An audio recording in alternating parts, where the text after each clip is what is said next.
Kisah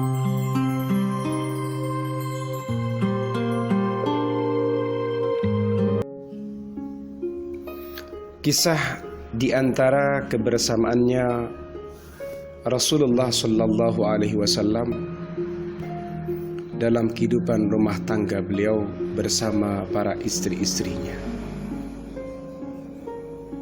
Di antaranya adalah terkait dengan bagaimana Rasulullah mengecup istrinya atau mencium istrinya. Ada satu riwayat yang terkenal, riwayatnya adalah riwayat hadis yang disampaikan oleh Sayyidah Aisyah radhiyallahu anha. Ketika beliau bercerita terkait bagaimana Rasulullah ketika mengecup istrinya, mencium sebagian istrinya atau mengecup sebagian istrinya. Hadisnya seperti ini. Innan nabiyya sallallahu alaihi wasallam, sesungguhnya Nabi Muhammad sallallahu alaihi wasallam, kana idza qabbala ba'da nisa'ihi massa lisanaha. Ketika beliau mencium atau mengecup sebagian istrinya beliau akan menghirup lisan atau mulut istrinya, akan menghisap mulut atau lisan istrinya.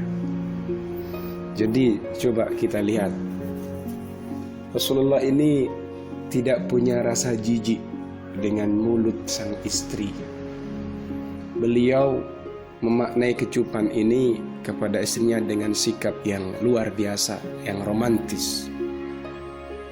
Seperti itu. Apakah hanya itu? Oh tidak.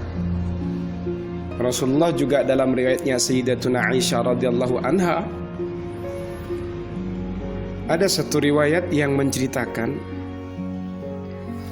di mana Rasulullah ini mandi bersama beliau, yaitu Sayyidatuna Aisyah radhiyallahu anha. Kuntu aghtasilu ana wa Rasulullah sallallahu alaihi wasallam min ina'in wahidin takhtalifu aydina fihi minal janabati. Rawahul Bukhari wa Muslim. Artinya kalau diterjemahkan bebas, dulu aku ini mandi junub bersama Rasulullah dari satu bejana di mana tangan kami bergantian sambil ngambil air di dalamnya. Kalau ada riwayat dalam tambahan riwayat lain, itu ternyata sedangkan tangan kami juga saling bertemu atau bersentuhan.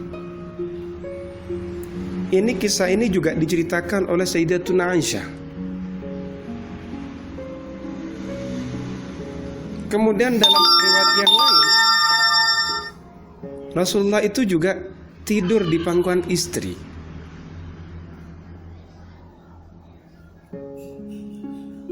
Jadi kana Rasulullah sallallahu alaihi wasallam yada'u ra'sahu fi hijri fayaqra'u wa ana haid.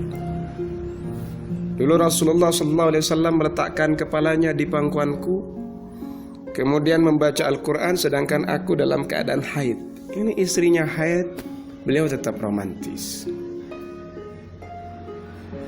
Banyak sekali kisah-kisah terkait dengan romantisme atau sikap romantisnya Nabi Muhammad sallallahu alaihi wasallam bersama istri beliau, sehingga kita perlu meniru sikap ini. Kita perlu mengikuti apa yang dilakukan oleh Rasulullah sallallahu alaihi wasallam kepada istri-istri beliau. Jangan kemudian kita ini kaku dengan istri, perlu dibelai, itu penting. Jangan sampai. Buktinya seperti yang sudah saya jelaskan pada kajian sebelumnya, Rasulullah ini memanggil istrinya beliau dengan kata Humaira. Seperti itu. Jadi wasafingku sing romantis nang bojone ya. kita perlu meniru sikap-sikap indah dan sikap-sikap hebat beliau ini. Seperti itu.